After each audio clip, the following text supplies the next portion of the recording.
Mudah-mudahan belum lelah karena salah satu syarat untuk kita melakukan skin prick test, pasiennya nggak boleh lelah, nggak boleh kecapean, cukup tidur. Dan saya rasa kita dari jam pagi nih, mudah-mudahan aman semua.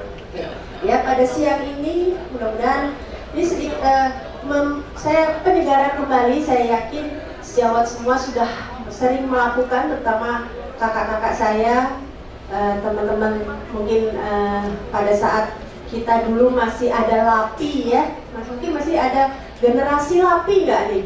Ada yang punya pengalaman skin prick test dengan produsernya LAPI mungkin? Masih ada nggak?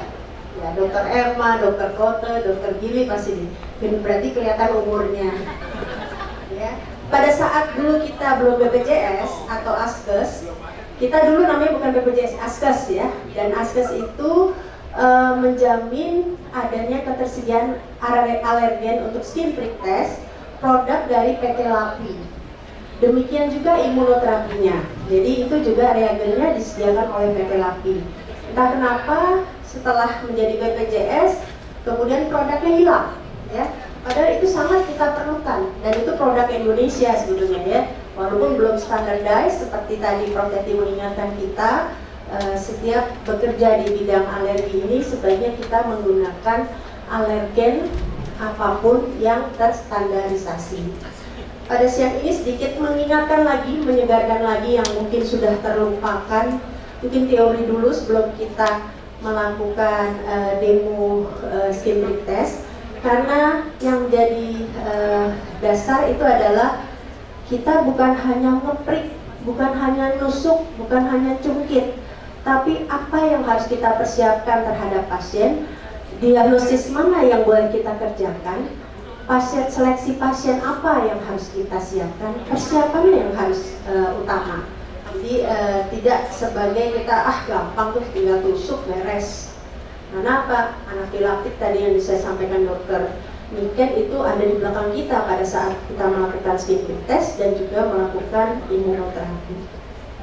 Ya sedikit ini saya rasa semua sudah hafal definisi rinus alergi, kemudian ini gejala-gejalanya. Jadi pada saat questionnaire tadi Dokter Emma sudah sampaikan, kita wajib bertanya bukan hanya ada alergi enggak, tapi kita bertanya dengan detail gejala hidung apa dan gejala mata apa yang ada di pasien ya. Jadi hidung tersumbat berapa lama, berapa jam ya, dalam sehari berapa jam keluhannya yang timbul, dalam seminggu berapa hari dia ada keluhan. Nah itu gejala hidung yang seperti detail itulah yang harus kita tentukan. Kemudian kalau dulu area WHO mengatakan bahwa gejala hidung ini sudah ada minimal 1 tahun.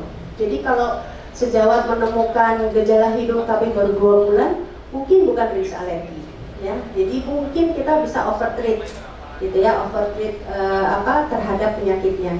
Barangkali dia rhinosinusitis saja gitu ya. Jadi kita memang harus melakukan pemeriksaan yang komprehensif dan menggunakan berbagai modalitas. Selanjutnya adalah diagnosis rinus alergi. Kita tahu sama-sama skin prick test atau tes kulit cungkit ini adalah baku emas ya. Bisa kita lakukan pada 3 tempat. Seperti tadi teori IgE bebas yang berada di kulit akan dikenali dengan skin prick test. Kemudian kalau dia kulitnya bermasalah, misalnya urtikaria, kemudian dia nggak bisa bebas obat antihistamin ya, bisa kita melakukan wash out untuk pasien ini. Kemudian dia dermatografisme, jadi kalau sejawat menggores pulpen di tangannya maka dia ada garis panjang tuh. Nah itu salah satu, nanti di belakang ada slide-nya, yang tidak bisa kita lakukan skin prick test.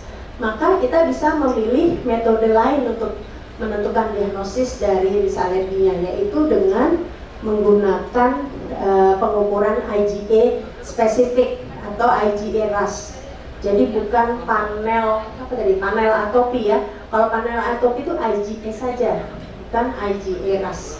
Nah, yang terakhir adalah nasal allergen challenge atau bronchial allergy challenge atau conjunctival allergy challenge, di mana kita menaruh alergen langsung pada mukosa atau pada jaringan. Ya, ini yang biasanya bukan digunakan dalam sehari-hari, tetapi lebih banyak pada penelitian. Ya. Jadi yang terakhir ini, yang challenge ini adalah biasanya dilakukan pada penelitian, bukan pemeriksaan rutin.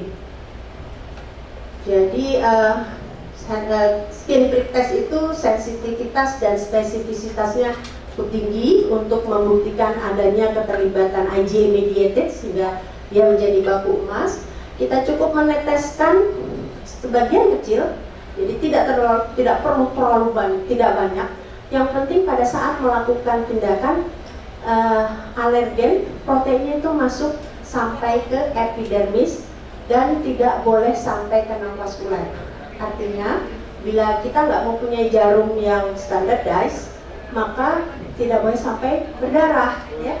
Jadi kita hanya boleh sampai epidermis. Sehingga memang sekarang sudah beredar jarum-jarum yang terstandarisasi, yang walaupun otaknya sekuat apa, dia hanya bisa masuk sampai epidermis. Jadi aman. Kemudian juga dalam waktu 15-20 menit akan terjadi reaksi alergi tipe 1, hipersensitif tipe 1, reaksi alergi cepat, di mana dalam 15-20 menit pada setelah kita prick, maka akan memberikan reaksi berupa degranulasi dari sel mas, sehingga terjadilah wheal, ya, atau bintul. Nah, ini yang bisa sejawat lihat sama-sama mungkin mengingatkan kembali pada saat kita prick itu sama saja dengan reaksi rinitis alergi fase cepat, ya. Jadi artinya dalam waktu kurang dari 30 menit dia sudah memberikan reaksi. Itu sebabnya troli emergency harus di dekat kita, ya. Atau kalau sekarang kalau kita mengerjakannya di rumah sakit, biasanya tim kodlu udah siap tuh, ya. Tapi nggak juga ya sampai kodlu. Artinya apa? Tadi seleksi pasien kita harus benar, gitu. Insya Allah sih nggak ada, ya. Walaupun nanti saya ada cerita yang lumayan mendebarkan pengalaman pribadi. Ya, jadi hanya kita drop sedikit saja, kemudian kita jungkit pada area sedang hanya epidermis. Dulu saya pernah waktu residen diajarkan oleh Bu Dr. Dewi Wirono di Surabaya, kita menggunakan lancet, ya Dok, ya, jarum lancet, karena waktu itu 26G masih juga belum terlalu sering dipakai, malah jarum lancet yang seperti ini yang kita pakai, ya Dok, ya. Nah, kemudian indikasi. Nah, ini indikasinya yang pertama sudah pasti rinitis alergi lah, kita curiga rinitis alergi. Bagaimana konjungtivitis alergi? Bagaimana asma? Ya, konjungtivitis alergi boleh kita lakukan dengan syarat kita yakin ini bukan konjungtivitis. Artinya, kalau ada seseorang datang dengan mata terus berair, tapi kiri kanan, atau merah tapi kiri kanan tidak merah sekali, kemudian anamnesis kita lanjutkan ada riwayat atopi dari keluarganya, maka kita boleh curiga ini adalah konjungtivitis alergi. Kemudian asma. Asma juga tidak sembarang asma, boleh kita lakukan skin prick test. Skin prick test boleh kita lakukan bila asmanya terkontrol. Artinya pada saat anamnesis, sejawat harus menanyakan cukup detail. Kalau dia mengatakan, ya Dok, saya pakai inhaler, atau saya suka sesak Dok, maka kita perlu bertanya, kapan terakhir Bapak, Ibu, atau adik kambuh, ya, kapan? Nah itu kemudian pakai obat apa? Artinya kita bisa melihat, kalau dia baru 3 hari lalu kambuh, jangan sekali-sekali kita lakukan skin prick test pada hari itu. Karena skin prick test dengan tadi apa, komunikasi yang bagus, ya Dokter Emma, komunikasi yang bagus antara pasien dan dokter bisa kita tunda, bukan suatu hal yang sitok wajib harus dikerjakan. Berbeda seperti kita mau tes, kita kalau harus ada CT scan, nggak bisa ditawar kalau ini itu, gitu ya. Jadi sama. Kemudian ada dermatitis atopik, artinya tidak ada bagian kulit yang tidak berambut yang bisa sebagai tempat kita melakukan SPT atau skin prick test. Jadi dermatitis atopik itu juga dermatitis atopik bisa menjadi salah satu kandidat juga untuk SPT, asal tadi ada areanya yang bisa kita lakukan. Kemudian pada alergi makanan dan juga pada kita nih sejawat yang alergi terhadap lateks, seperti handscoon kita, ya handscoon kita tuh banyak juga sejawat kita yang kalau pakai handscoon tangannya merah-merah, gatel gitu ya. Nah kemudian yang tidak mungkin relatif kali ya ini namanya non-routine indicated itu adalah pasien-pasien yang ada rash tanpa ada riwayat atopi, tapi gejalanya kok kayak mirip alergi ya, timbulnya kali data makan makanan tertentu. Nah ini kita harus hati-hati, harus kita lebih gali lagi anamnesisnya.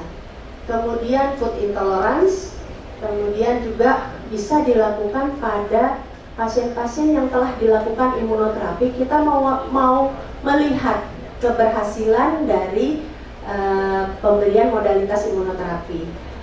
Secara subjektif kita hanya bisa melakukan itu dengan skin prick test.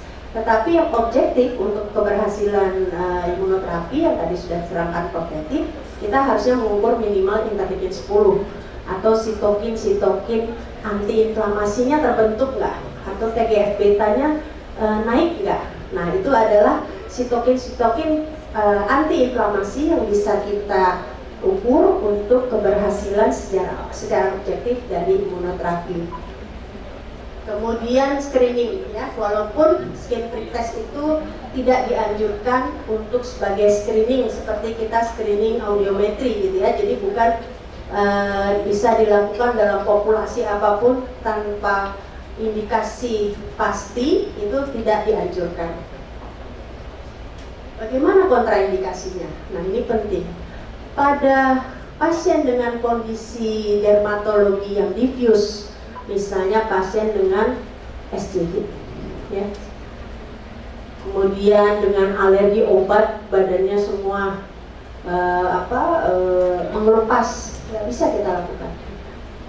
Dermatografisme berat, kesenggol ujung meja aja dia bikin garis panjang, ya gitu. Kalau saya biasanya sengaja sih pakai bolpen kelihatan. Tapi kalau dia cerita dong, ya dok saya nempel meja aja bisa ngecap. Nah itu bukan kandidat untuk skin prick test. Atau pasien-pasien yang tidak kooperatif, misalnya pasien jiwa, ya. Kemudian anak yang terlalu kecil. Walaupun pada bayi kita boleh melakukan, nanti ada slide berikutnya.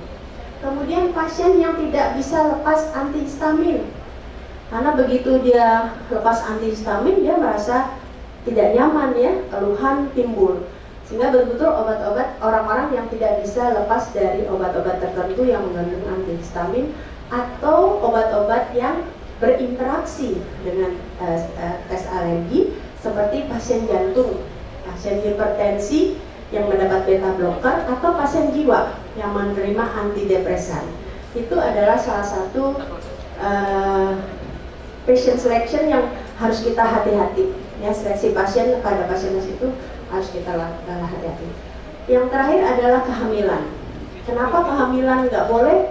Kita takutkan tadi kalau dia anafilaktik, takutnya plasenta menjadi hipoksia, nanti dia menjadi keguguran dan sebagainya. Kontraindikasi relatifnya tadi sudah saya sampaikan bahwa ada asma yang tidak terkontrol atau asma yang berat. Kehamilan sudah pasti, pada bayi dan anak itu relatif memang, dan pasien dengan beta blocker.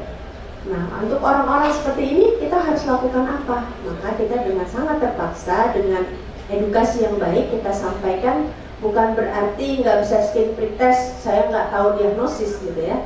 Artinya kita bisa sarankan modalitas lain seperti tadi pemeriksaan IgE RAS yang tidak dipengaruhi oleh obat-obatan yang diminum, tidak dipengaruhi oleh kondisi kulit atau beratnya penyakit secara sistemik. Nah usianya bagaimana? Sebenarnya tidak ada batasan. Pada bayi kita melakukannya di punggung, ya. Kenapa? Karena itu daerah bayi yang paling luas. Ya, pada anak dan bayi itu biasanya dilakukannya di sini, ya, di punggung. Kemudian pada orang dewasa kita melakukannya di volar. Kenapa? Karena tadi rambut kita sedikit nih, kecuali kalau yang banyak rambutnya, banyak bulunya nih. Nah, itu menjadi suatu kendala biasanya, sehingga kita agak minggir-minggir ke daerah, sehingga daerahnya jadi sedikit ya untuk melakukan tempat meletakkan alergen ya.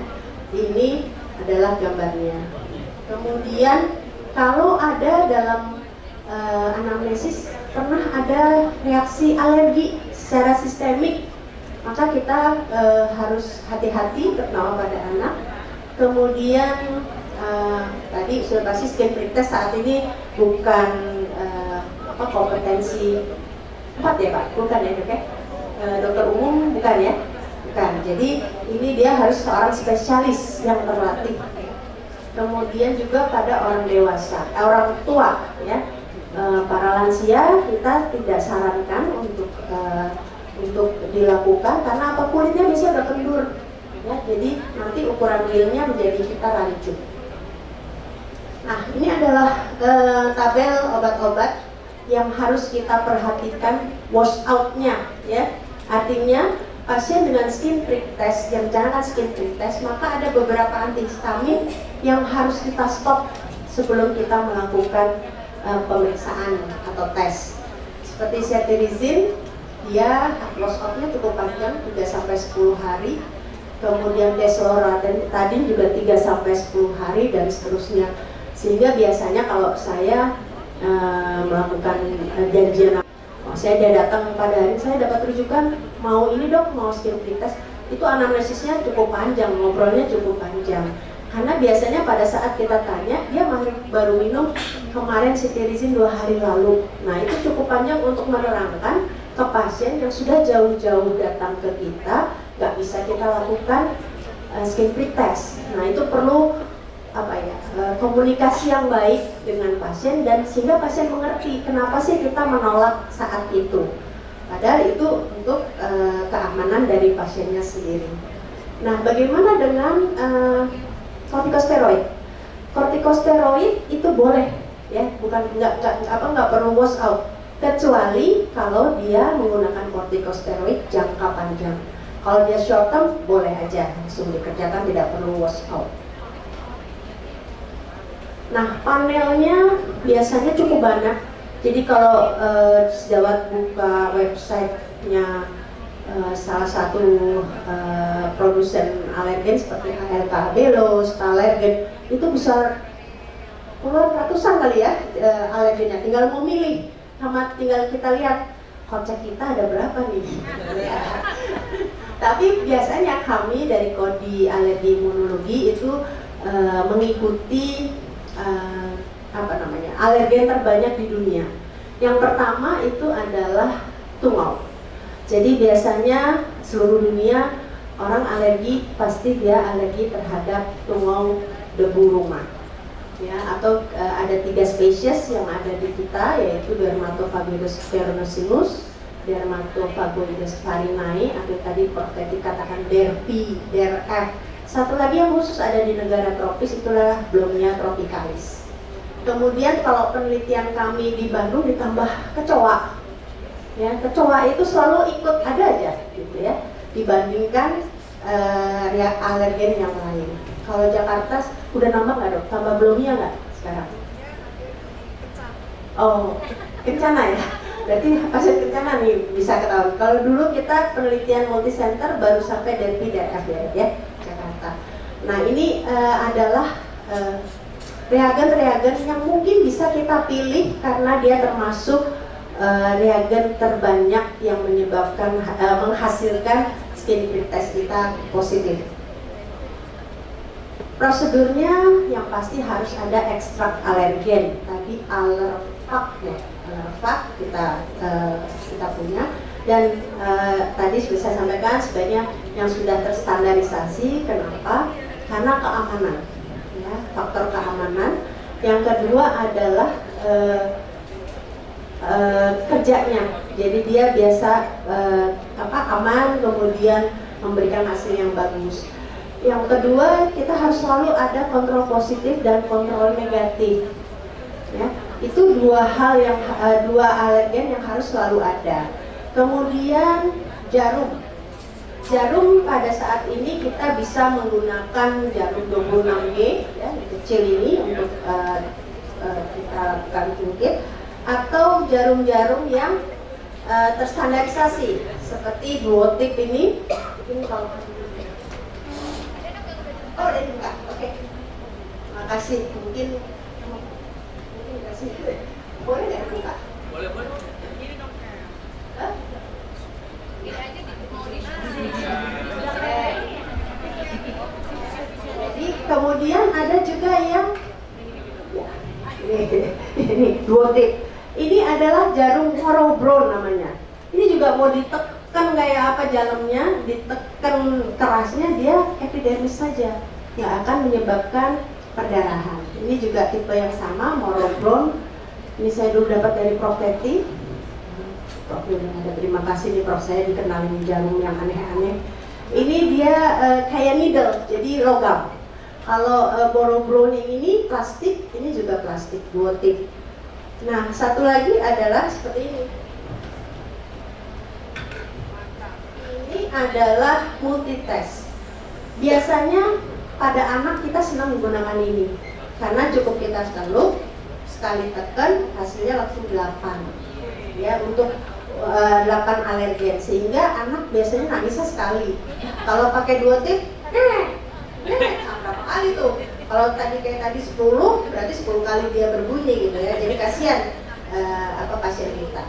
Yang selanjutnya kita perlu spidol atau marker untuk menandai.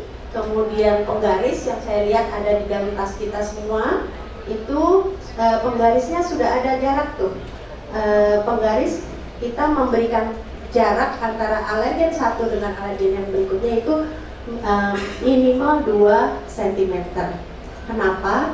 Karena dengan jarak tersebut alergen satu dan lainnya tidak akan tercampur ya. Jadi kita bisa mengukur dengan baik.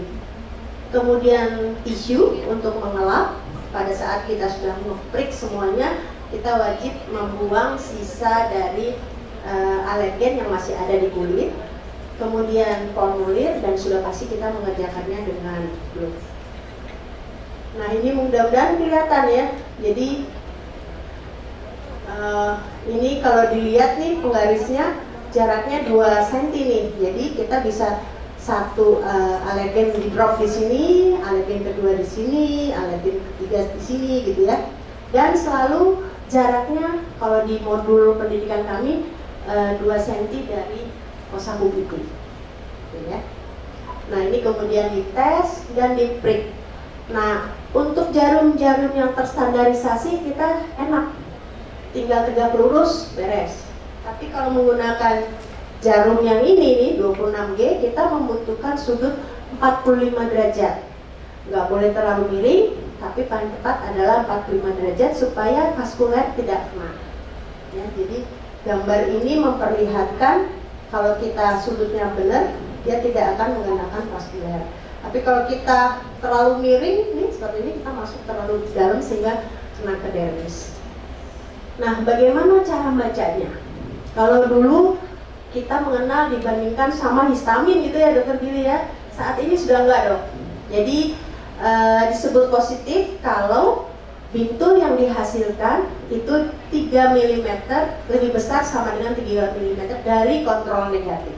Kontrol negatif, jadi bukan kontrol positif lagi, bukan histamin yang menjadi patokan ya. Seperti ini. Kemudian kalau ada pseudopodi nih yang ada buntutnya gini, maka ini kita hati-hati, pasiennya mungkin sangat alerginya severe ya. Kalau dia kurang dari 3 mm dari kontrol negatif, maka dia hasil skin prick testnya positif.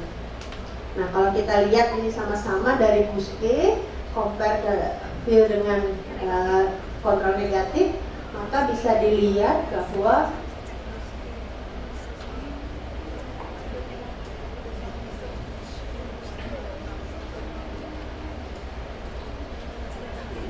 ya, bisa dilihat bahwa kalau dia hanya 1 mm di atas kontrol negatif, 1-3 mm di atas kontrol negatif, ini hasilnya adalah negatif skin prick test.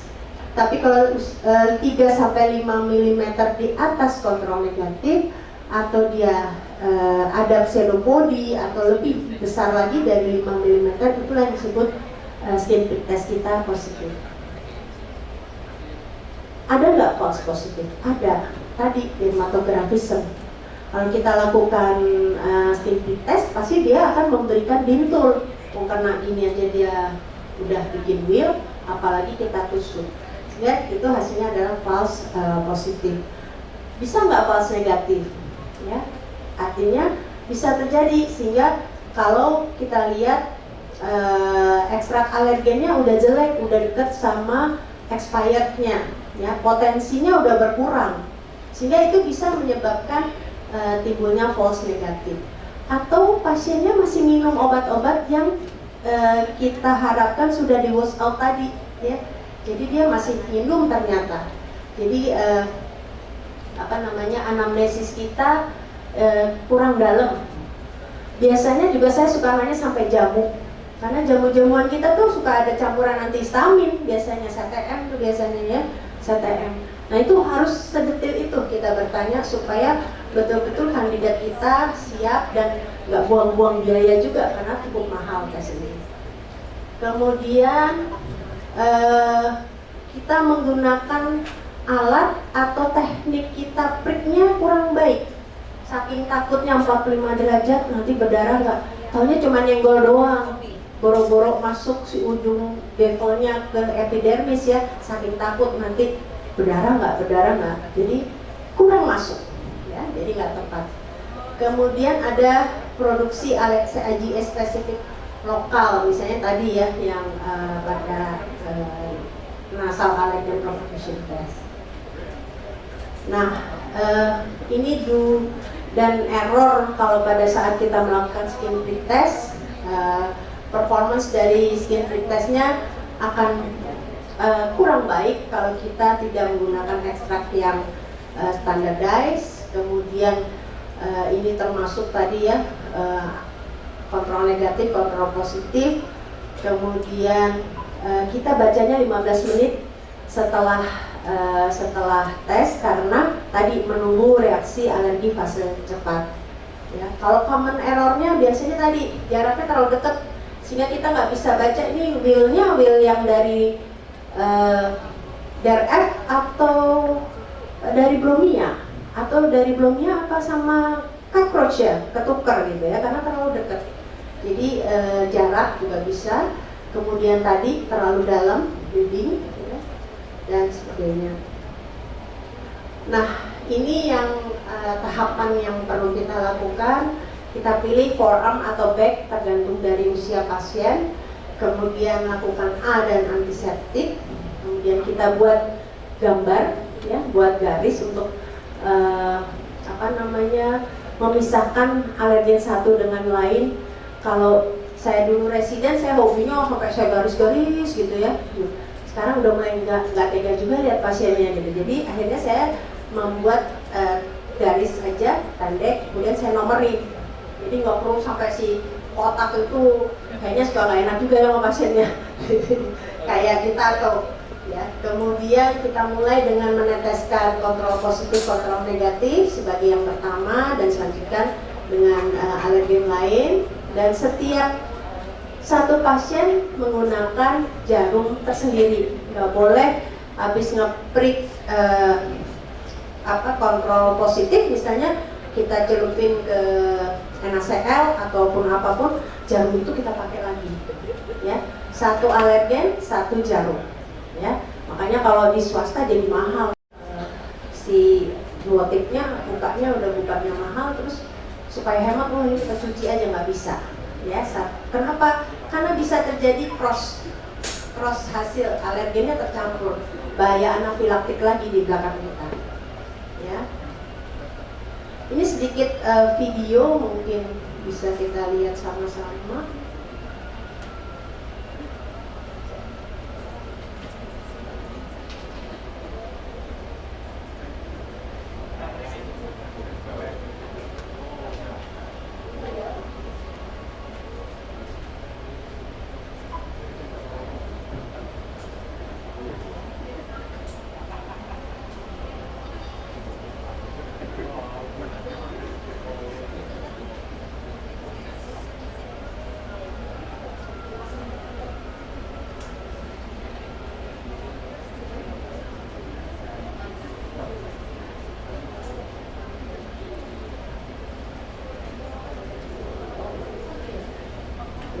Ini sedikit video apa yang harus kita lakukan.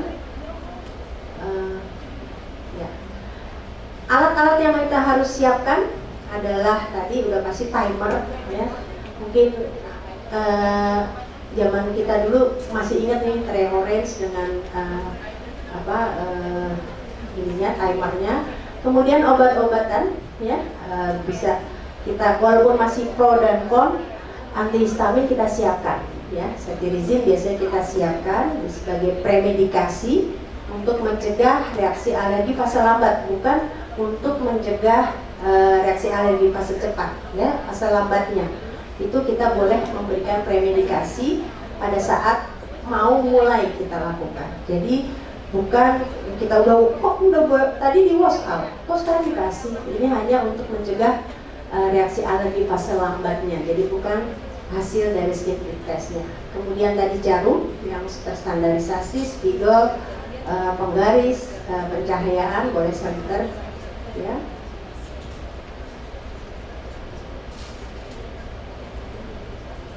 Nah, kemudian yang selanjutnya kita lakukan inform consent dengan baik, ya. Mulai tadi anamnesis, identitas, kemudian kuesionernya Dr. Emma tadi kita ukur di situ. Kemudian selanjutnya pada saat inform consent itu biasanya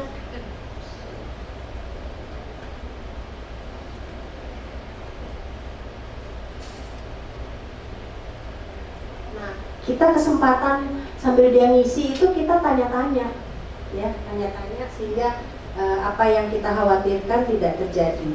Kemudian kita mengukur tanda-tanda vital, ya, tensi, nadi, pernapasan, sambil terus aja diajak ngobrol. Makanya kalau jadi dokter di polialergi biasanya capek bicara, ya, kayak di poli jiwa ngomong terus gitu, ya.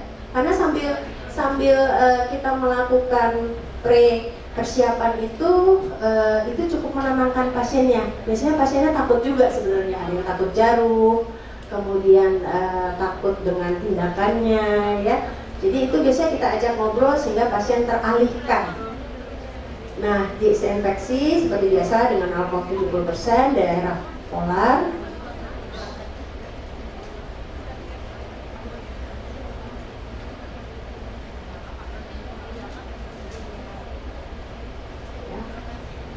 Kemudian kita mulai setelah kering, kita mulai gambar. Nah, ini zaman saya dulu suka gambar-gambar gini, lama-lama kasihan juga ya pasiennya, gambarannya banyak, ya. Jadi kita tandain jaraknya 2 cm, kita tanda kontrol positif, kontrol negatif, dan nomor reagen, ya.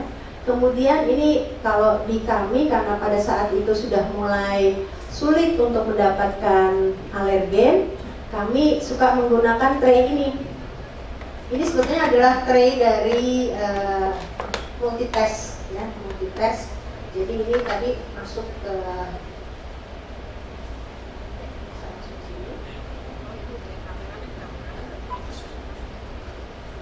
dia masuk gini. Jadi harusnya supaya lebih hemat. Tetapi karena kita berhemat dengan supaya nggak meneteskan, maka kita menggunakan jarumnya masing-masing. Jadi ditandain tuh, ada punya botol sendiri. Nanti boleh ngambil di sini 1 prick. Jadi kita supaya berhemat dengan alergen yang sulit didapat, kami melakukan di Unpad, kami melakukan seperti ini.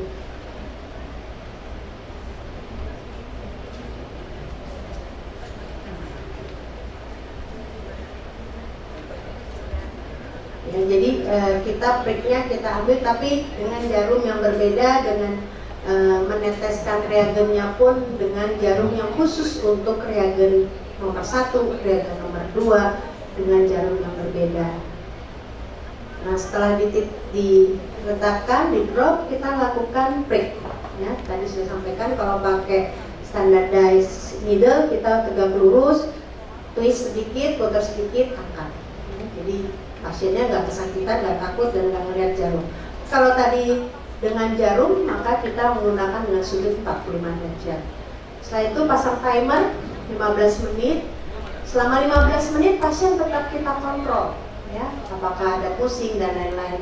Setelah itu kita mulai mengukur, ya.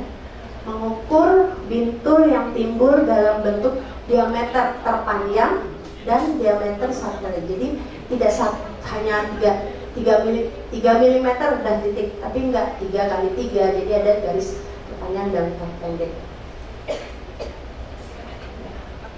Jadi kita ukur satu-satu dengan pencahayaan yang baik, ya.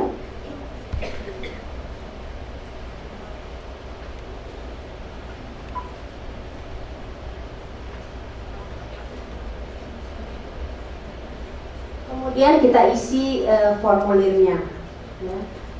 Ini, ya, mudah-mudahan terlihat ya. Ini adalah kasus yang kalau dilihat sama-sama, kita lihat histaminnya adalah 5 kali 4. Tetapi tadi kita sama-sama sebut positif kalau 3 mm atau lebih besar dari kontrol negatif. Kebetulan pasien ini, pasien pertama saya tulis di pasien 1 itu, kontrol negatifnya memberikan hasil 2 kali 2. Biasanya kan 0 kali 0 ya.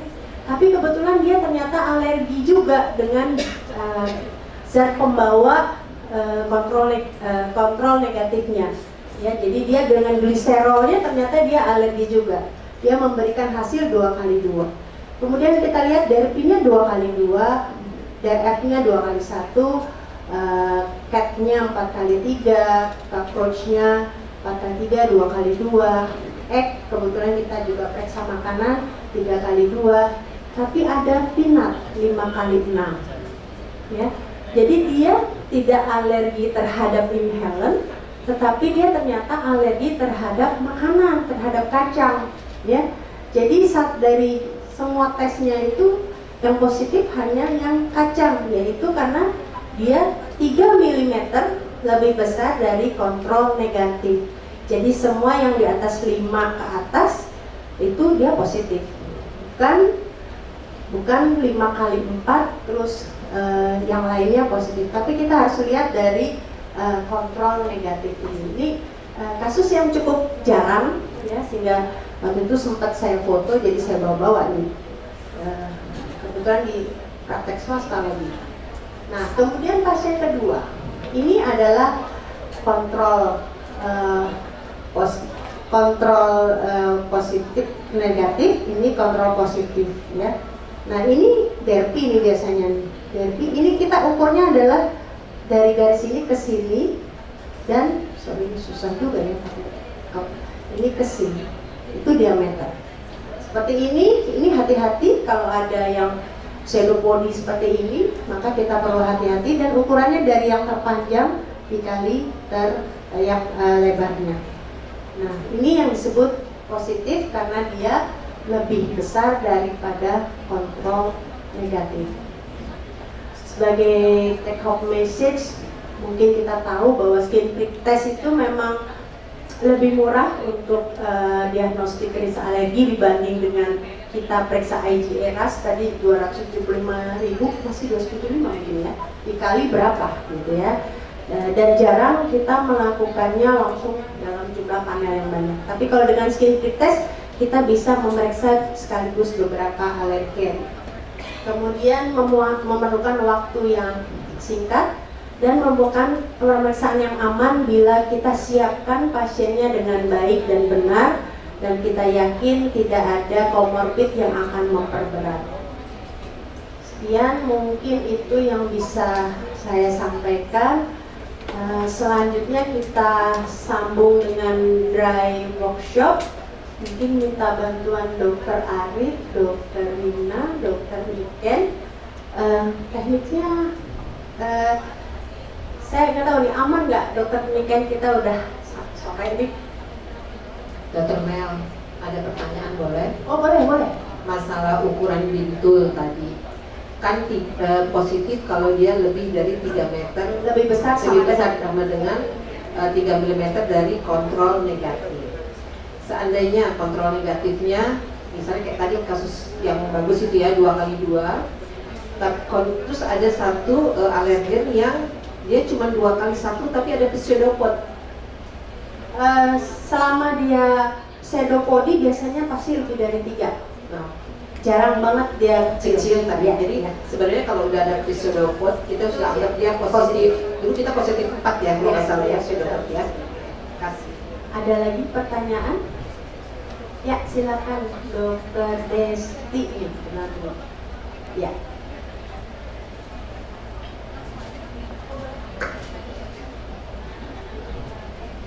Ya, terima kasih Dr. Latif. Ini terkait dengan form yang ada di formulir tes kulit tusuk atau skin prick test. Di sini ada satu lagi dok selain bintul yaitu eritema. Nah, sedangkan pada interpretasi hasil dari tes kulit tusuk atau skin prick test ini akan dikatakan positif atau negatif hanya dilihat dari bintul. Ya, betul. Nah, untuk eritema ini berpengaruh terhadap apa interpretasinya.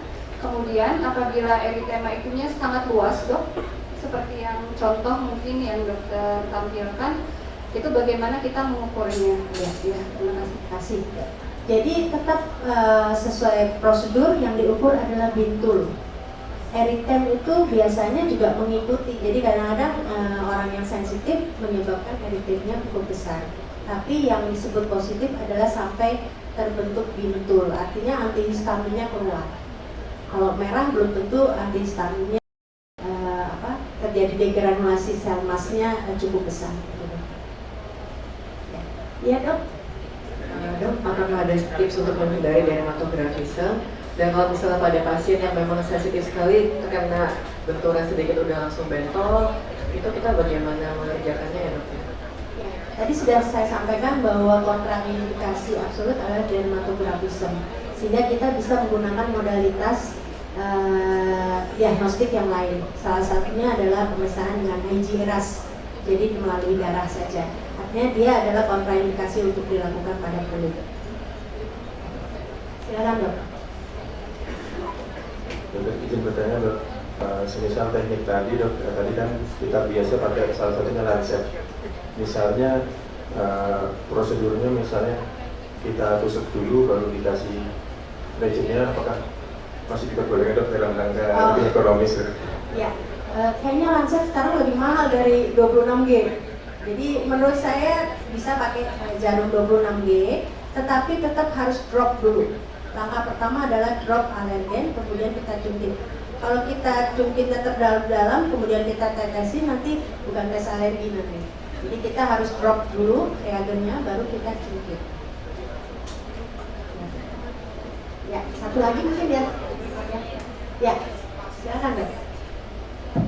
Ya dok, mau menanyakan, ini memang agak di luar topik skin prick test. Kalau seandainya pada pasien-pasien yang kontraindikasi kita skin prick test, nah untuk pemeriksaan IgE spesifik yang kayak cek darah itu sebenarnya kedudukannya untuk diagnostik alergi dibandingkan dengan skin prick test, apakah sama atau lebih baik tetap kita lanjutkan skin prick test? Sama dok, jadi di slide pertama tadi ini adalah ini adalah 3 cara diagnostik jenis alergi. Kalau pakai kulit kita skin prick test.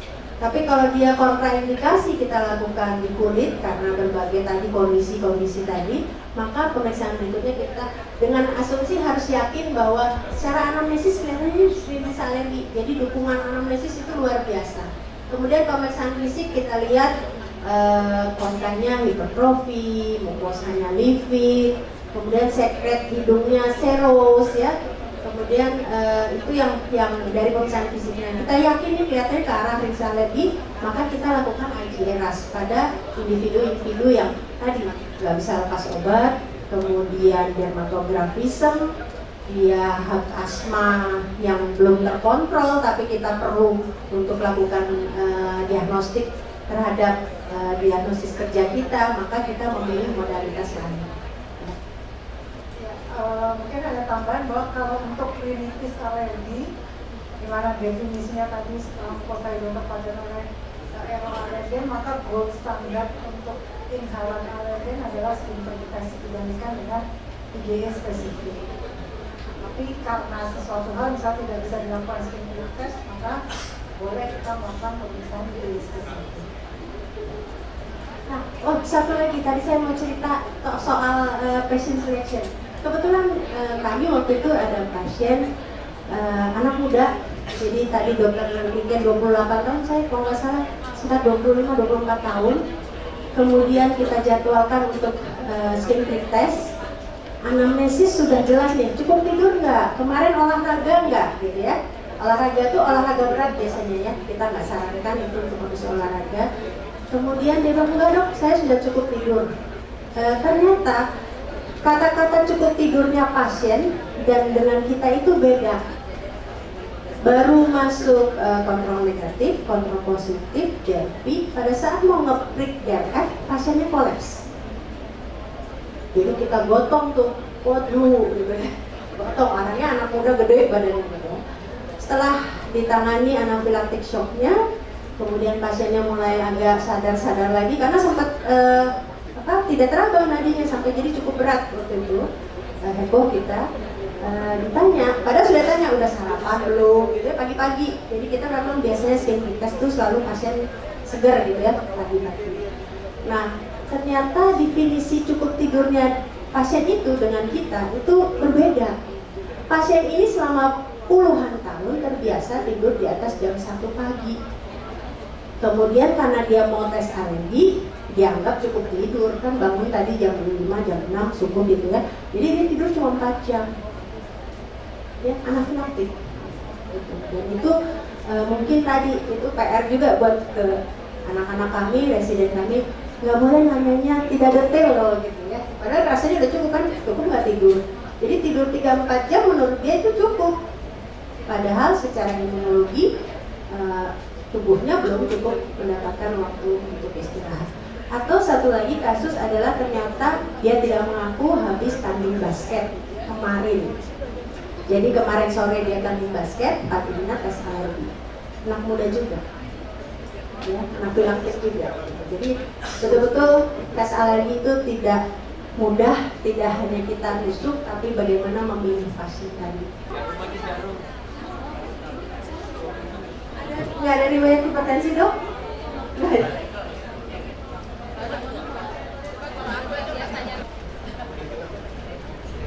Untuk alasan keamanan karena 4 kandidat kita tensinya naik dan kita yakin sudah lelah tadi, maka kita coba hanya dengan kontrol negatif, bukan kontrol positif, artinya bukan histamin, tapi adalah reagennya apa Pak? Kandidat gliserol? Bukan, isinya.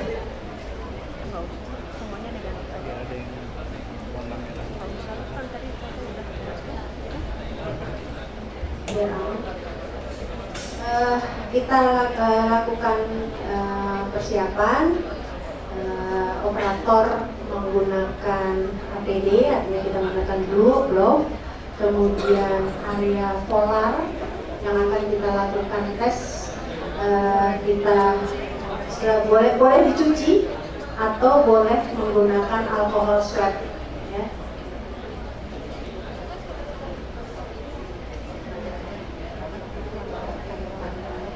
Kelihatan ya, jadi alkohol swab di area yang akan kita lakukan pemeriksaan dan penetesan.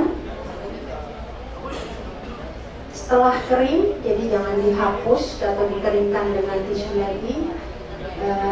Kenapa harus alkoholnya kering atau cairan NaCl atau sabunnya kering, air yang mencuci kering supaya tidak ada percampuran dengan alergennya. Kita tunggu sampai betul-betul kering.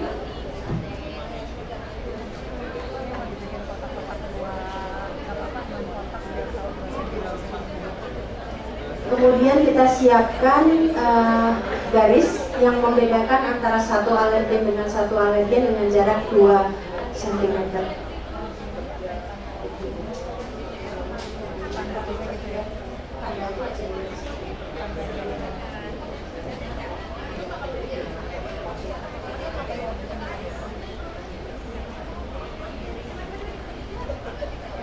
Dengan jarak 2 cm. Ya. Kemudian spesifik sampai biar banyak. Biar banyak. Ya. berat 2 cm, kemudian diberi nomor mungkin supaya tidak tertukar, kontrol positif, kontrol negatif, kemudian alergennya.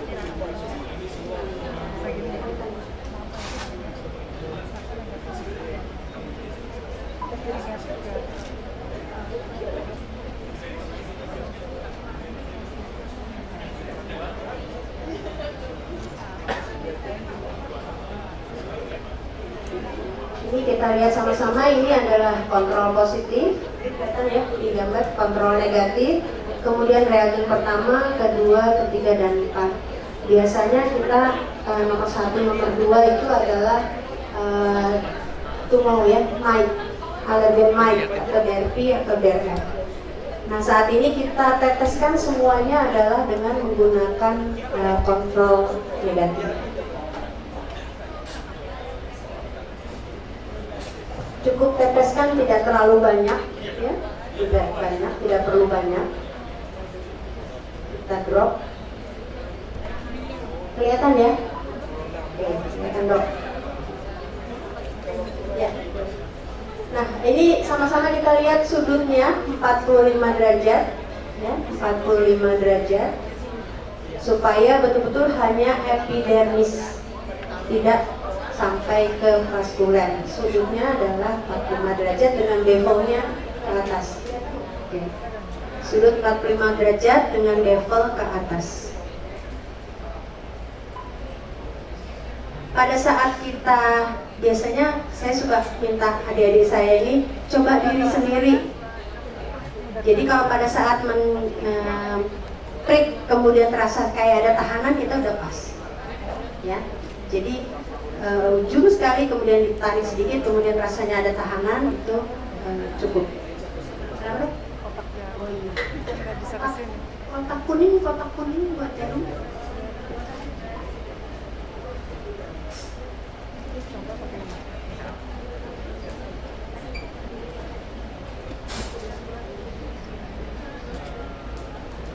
Sakit dok? Oh enggak.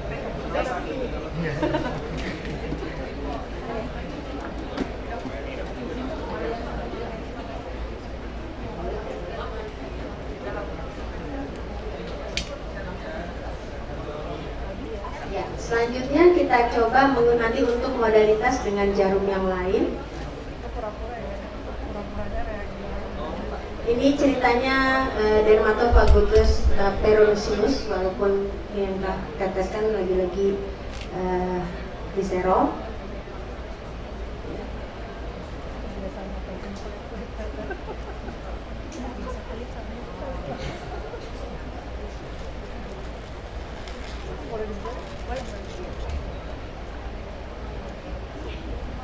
Ditusukkan tegak lurus, kemudian di switch ke kiri ke kanan sedikit.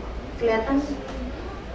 Ya, itu jarum duotip itu ujungnya mungkin gini dokter. Ya, itu kelihatan ya, ujungnya 2. Namanya sehingga namanya duotip. Kalau ini tegak lurus, ya, tanpa kita memerlukan bentuk sudut. Kemudian kita diputar ke kanan sedikit, ke kiri sedikit, dan selesai. Sakit tuh? Itu ternyata. Ya. Kemudian setelah selesai, kita menggunakan tisu untuk mengeringkan.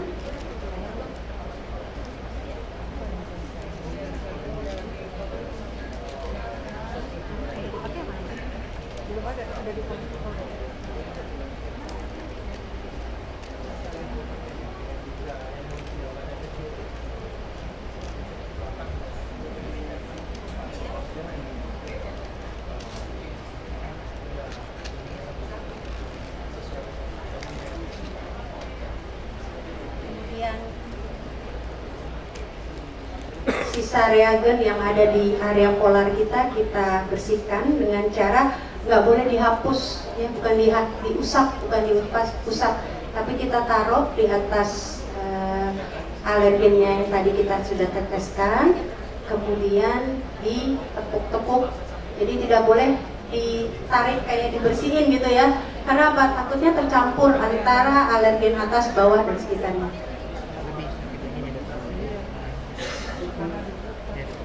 Ya.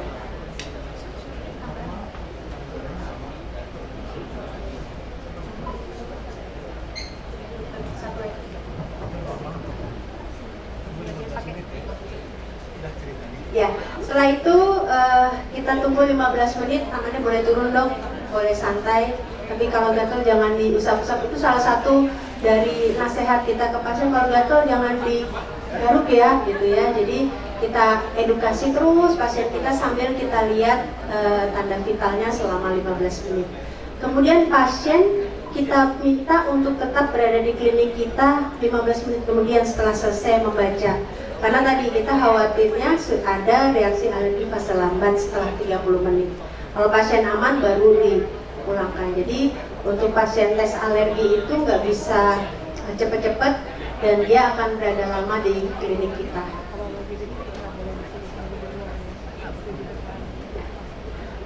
Jadi pada saat ini namanya pada saat melakukan skin prick test setelah selesai dan menunggu waktu 15 menit, selalu diingat jangan pasiennya disuruh menunggu di ruang tunggu.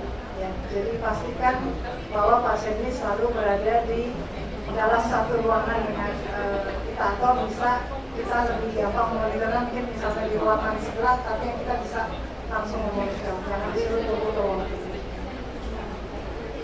Dok, ada satu lagi yang tensinya normal. Tensinya berapa dok? 24 per 80. Nanti 93. Ya. Mungkin kontrol positif, kontrol negatif, DRI, DPF aja ya. Ya, 4 aja ya, 4 alergen. DRI. Terima kasih dok. Prosedur yang sama kita lakukan. Kita lakukan proses aseptik antiseptik. Ya, kita mulai bersihkan kembali. Ya dok. Dr. Mel,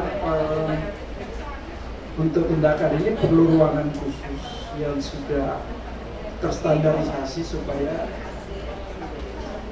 Jadi ruangannya memang harus terpisah ya. Jadi ruangan yang nyaman untuk pasien, tidak penuh. Artinya kalau di sistem pendidikan nggak semua residen boleh masuk ya, karena apa?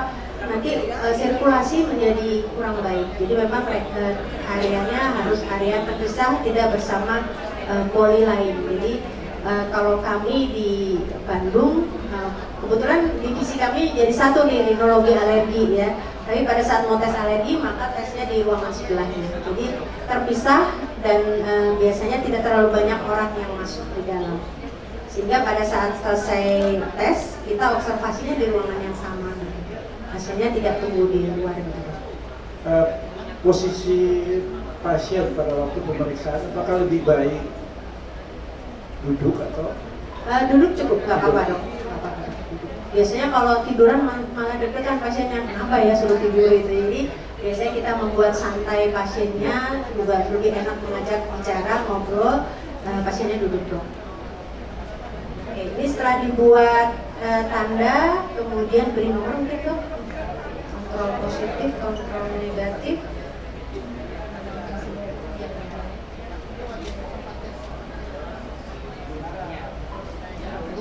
Dan satu dada pertama itu untuk DRI ya dok ya, satu lagi untuk dada DF, atau boleh angka atau boleh menulis ya.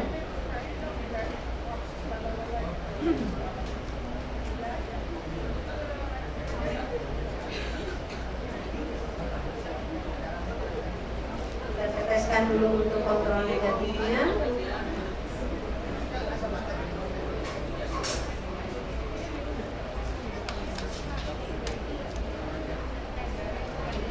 Kemudian kita lakukan prick menggunakan jarum 2 tip.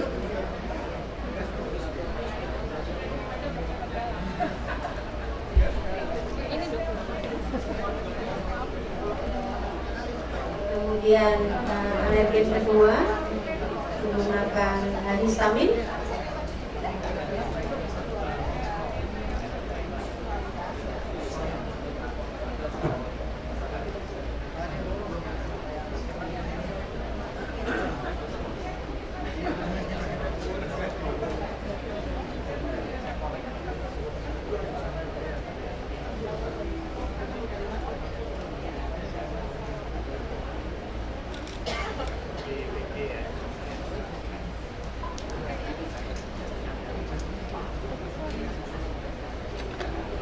Kemudian kita teteskan alergennya.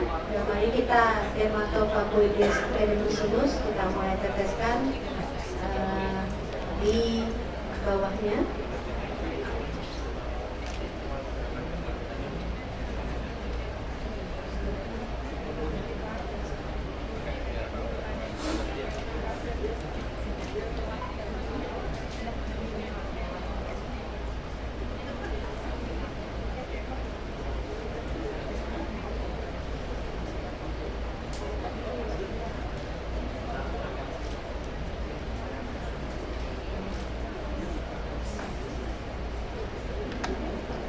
Kemudian kita teteskan reagen terakhir di dermatofagoides rectofarina.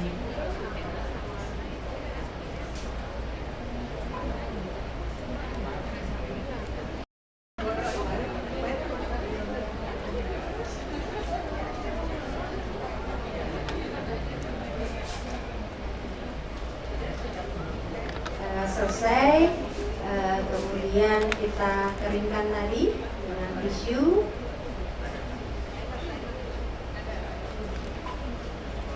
Kemudian timer mulai kita pasang 15 menit.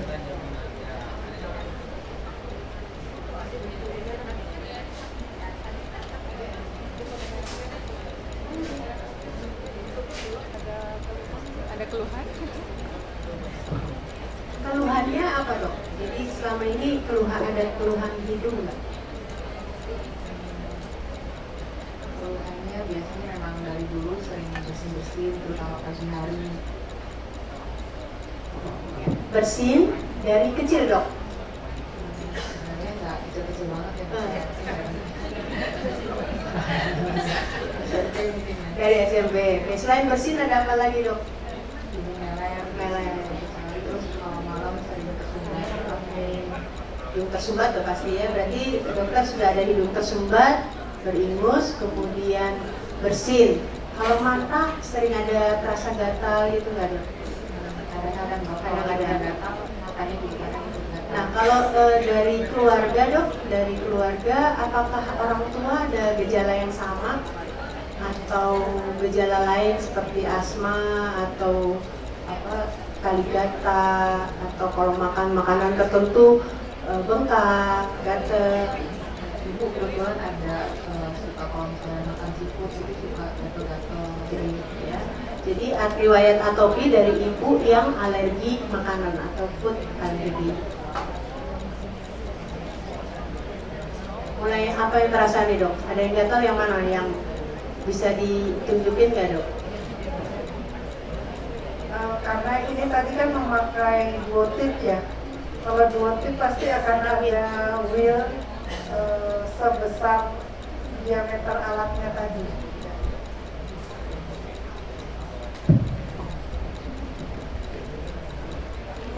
Jadi kalau menggunakan duotip biasanya memang pada menit-menit awal sudah kelihatannya kayak ada bintul gitu ya. Ya biasanya pada sering ada timbul bintul dengan ukuran berapa?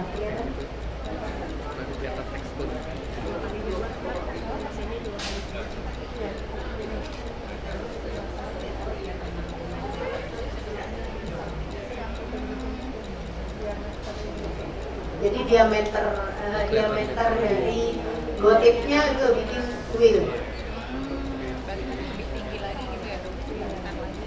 Jadi harapannya nanti hasilnya setelah 15 menit wheelnya akan lebih besar lagi. Histamin sudah mulai bereaksi, bisa kita lihat sama-sama.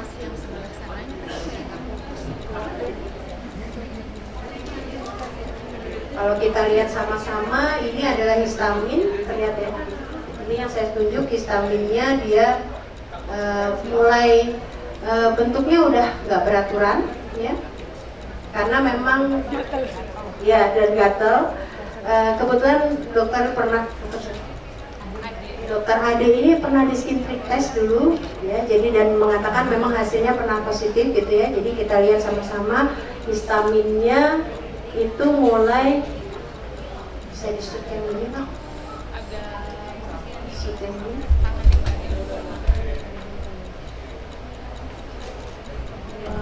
Fokusnya kurang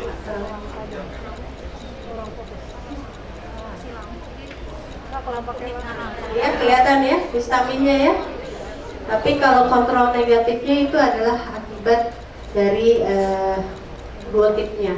Ya, besarnya sama tuh dengan diameter duotip. Tapi kita lihat kalau dia memberikan reaksi seperti histamin itu, bentuknya sudah tidak bulat seperti duotipnya, dan derpi itu di bawahnya juga mulai terbentuk ya, wheel-nya. Sekarang menit ke 5, baru 5 menit, masih ada 10 menit lagi.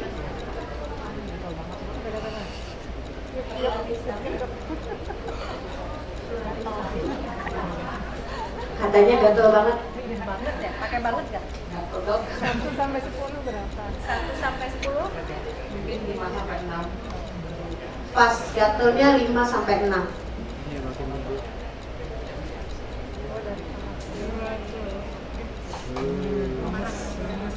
Udah mulai gemes, dokter adiknya gatel.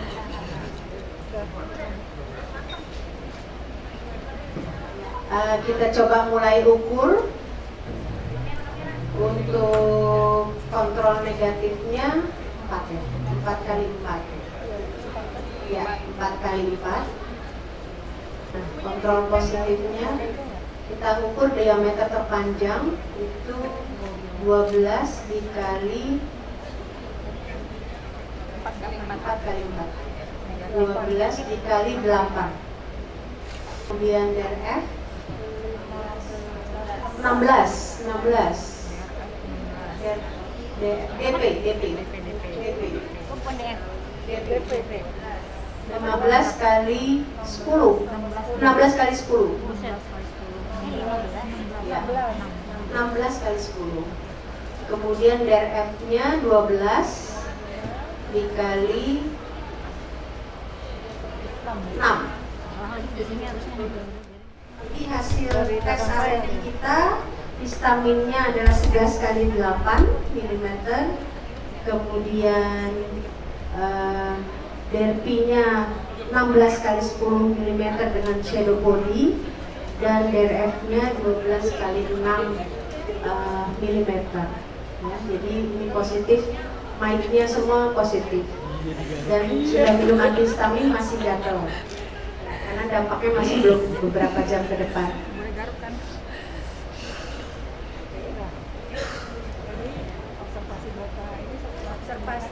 Panitia mohon bantuan observasi dokter Ade, jangan boleh langsung pulang dan menyetir setelah ini, mungkin perlu ditemenin dulu ya, karena reaksinya cukup besar ya, termasuk bintul yang cukup besar, sehingga memang harus kita awasi. Kalau kasus seperti ini biasanya kita sampai setengah jam ke depan gitu ya, setengah jam ke depan diobservasi, dan saran saya sih diantarin pulang ya. Gitu ya, karena hasil bintulnya besar ya, positif 4, yang kita sebut positif 4 karena ada pseudopodi. Mungkin ada tambahan dokter?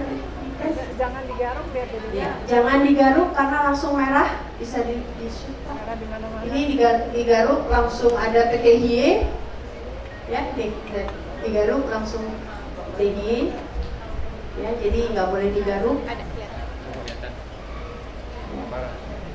Dokter Arif ada tambahan? Dari saya tadi dari Taman Informasi persiapan pasien itu paling penting sekali. Tadi yang ditambahkan mengenai suasana dan tempat duduk ya dok, kemudian dibuat nyaman, karena kadang-kadang di luar prediksi kita saat kita tidak, orangnya sehat-sehat saja ngobrol biasa pada saat waktu dites ternyata terjadi reaksi anafilaksis. Tapi itu bukan untuk ditakutkan atau ditakuti, tapi untuk diwaspadai gitu. Jadi perlu penjadwalan, perlu persiapan, dan perlu kerjasama dengan ada pendamping ya seperti perawat. Kita punya perawat khusus ya, dokter harus punya perawat khusus yang bisa hal tersebut. Dan mohon maaf, ini tes alergi ini dalam tanda kutip ya memerlukan observasi, sehingga pembiayaannya mohon tahu ya itu jangan diobral dalam tanda kutip ya, karena resiko tingginya buat kita sangat bila terjadi hal tersebut. Sehingga nanti mungkin dari Kondi juga akan memberikan arahan kira-kira berapa sih yang wajar untuk tarif skin prick test itu sendiri ya. Karena itu resiko bahayanya buat kita sebagai yang mengerjakan, dan biasanya ada item jasa medis kita, jasa medis perawatnya pun ada juga di dalam item itu, selain bahan habis pakai dan sebagainya. Dan saya sarankan bila dokter membeli itu silakan dihitung, kalau bisa meskipun expired date-nya 3 tahun, dokter harus berpikir setahun setengah harusnya sudah terpenuhi begitu. Artinya kembalilah untuk bisa ya, jadi itu salah satu cara untuk tetap menjaga kemurnian dari cairan ini. Sangat murni sekali protein ini. Tadi yang dokter Adi itu kelihatan reaksinya cepat sekali, dan kita langsung memberikan antihistamin pada saat setelah break dari dokter Niken langsung saja bisa diberikan antihistamin 10 menit kurang lebih ya, onset of action-nya cetirizine itu. Nah, silakan mau yang obat yang lain antihistamin, silakan yang onsetnya cepat bisa saja gitu. Mungkin itu tambahan saya. Terima kasih Dokter Arif. Selanjutnya mungkin tugas saya selesai, saya kembalikan kepada dia. Tepuk tangan buat kita semua. Assalamualaikum warahmatullahi wabarakatuh. Baik, terima kasih Dokter Melati, Dokter Niken, Dokter Arif. Untuk yang skin prick test tadi, mungkin dokter-dokter jika ada yang masih pengen bertanya, mumpung fasilitator instrukturnya masih ada juga boleh dok, mengenai skin prick test, persiapannya tadi. Untuk alergennya masih juga tersedia juga untuk bertanya-tanya mengenai alergennya kepada produsennya. Baik dok, sebelum kita tutup, kita masih punya 5 door prize. Boleh dijelaskan? Masih ada 5 door prize, nanti berdasarkan absen ya dok. Kalau 3 kali nggak ada, ganti langsung. Absennya udah